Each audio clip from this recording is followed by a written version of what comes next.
Welcome to Honors Geometry, Lesson 3.2, Parallel Lines and Angle Pairs. So let's go ahead and learn what we've already learned about perpendicular lines.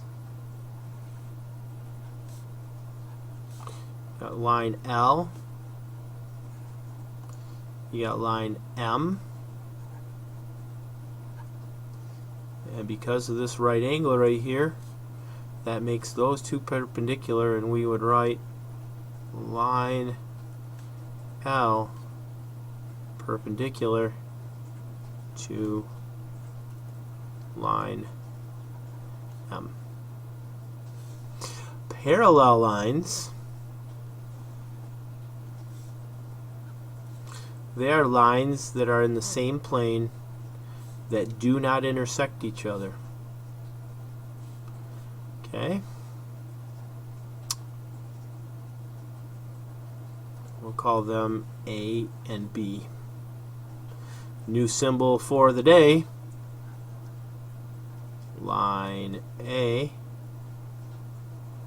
is parallel to line B. This means perpendicular. This means parallel. Kind of might make sense. You got right angles here. Here you've got symbols. They don't intersect.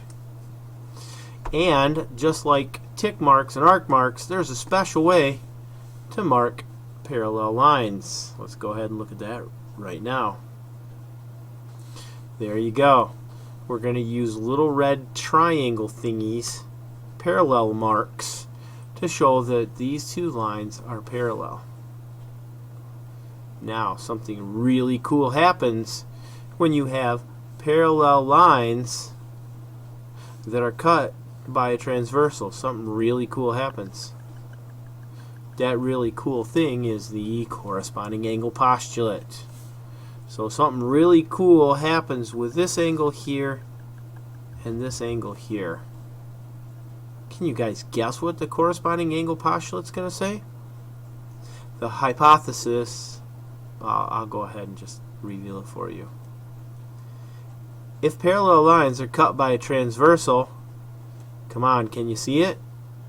Can you see what it's going to be? I hope you can. Then the corresponding angles are going to be congruent. That's pretty cool. Because the corresponding angle postulate is true, that's going to lead us to a couple of theorems that are going to follow right on the footsteps of the corresponding angle postulate. Okay, using the corresponding angle postulate, we're going to get this angle right here to be 70 degrees. Using the vertical angle theorem, we're going to be able to get this angle right here to be 70 degrees. And using the corresponding angle postulate or the vertical angle theorem to get that angle to be 70 degrees. Okay, what kind of angles are these two angles? We learned those yesterday. There's a special name for that pair of angles. What are they? But yes, they're alternate interior angles. The alternate interior angle theorem says if two parallel lines are cut by a transversal, then the alternate interior angles are congruent. Now you can just copy pretty much what it said from the corresponding angle postulate, except for it's the alternate interior angles. And of course, let's look at those 70-degree angles that we haven't marked yet. Okay, what kind of angle is that? And what kind of angle? What is this green pair? There's a special name for that green pair. What is it? Yes, that's right, alternate exteriors. And do you notice that they're congruent too? The alternate exterior angle theorem says if two parallel lines are cut by a transversal, then the alternate exterior angles are also congruent. Alright, now let's go ahead and use the linear pair postulate to fill in the missing angle measures of the other four angles. They're all 110 degrees using the linear pair postulate. Knowing that linear pairs have to be supplementary, subtract 70 from 180, we get all of these to be 110. And do I have another color? Sure, I'll use stripy purple. What angle pair is this right here? Yes, those are consecutive interior angles.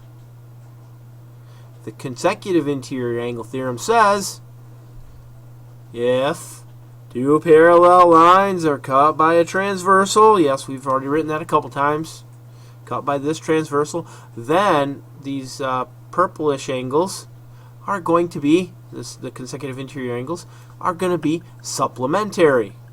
Always. If two parallel lines are cut by a transversal. Whew, that's really cool. Now, and look at the power of what's going on here. Can you do that for me? Just bear with me for a minute here. Let me erase this and just talk to you for a minute about how powerful this was. Do you remember with vertical angles in a linear pair, you know, I gave you the 40-degree angle and asked you to find the other three angles, you know, 140 and 40 and 140. Look at the power with parallel lines cut by a transversal. I give you one angle and you have to give me the other 7. I love that. Look at that. You guys are doing 7 times as much work as I am. That's always a good thing when a teacher can do that. Way cool. Alright, let's go ahead and put that into practice with variable expressions, because you know that's where some of you struggle at, those thinking variable expressions. Alright, so first you see that two parallel lines, how do you know they're parallel? Because the parallel marks are cut by a transversal. What kind of angles are these? Are they, let's do them in alphabetical order, consecutive interior angles? No, this one's on the outside. Are they alternate exterior angles? Well, this could be one, but it would be paired with that, so no. Are they alternate interior angles? Well, this one is, but it would be paired with this angle here, so they're not alternate interiors. Are they corresponding? Oh, hey, I didn't do an alphabetical order. Yes, they're corresponding. They're both on the same side, and they're both below the parallel lines. What do we know using the corresponding angle postulate? That these two angles are congruent, so their measures are equal. So 2x minus 42 plus? What are you talking about? That is not plus. 2x minus 42 equals x plus 18. So then we would subtract an x from both sides, add 42 to both sides, and we've got 78 degrees here, and we have 78 degrees here. And that's how you would use variable expressions. However,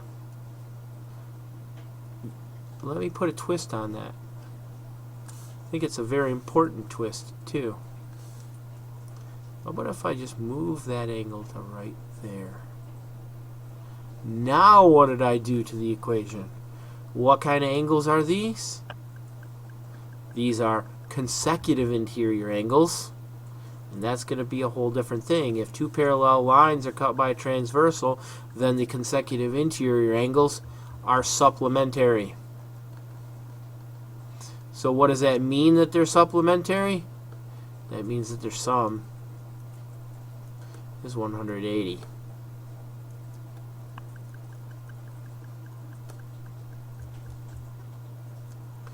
So there's your equation. Combine like terms.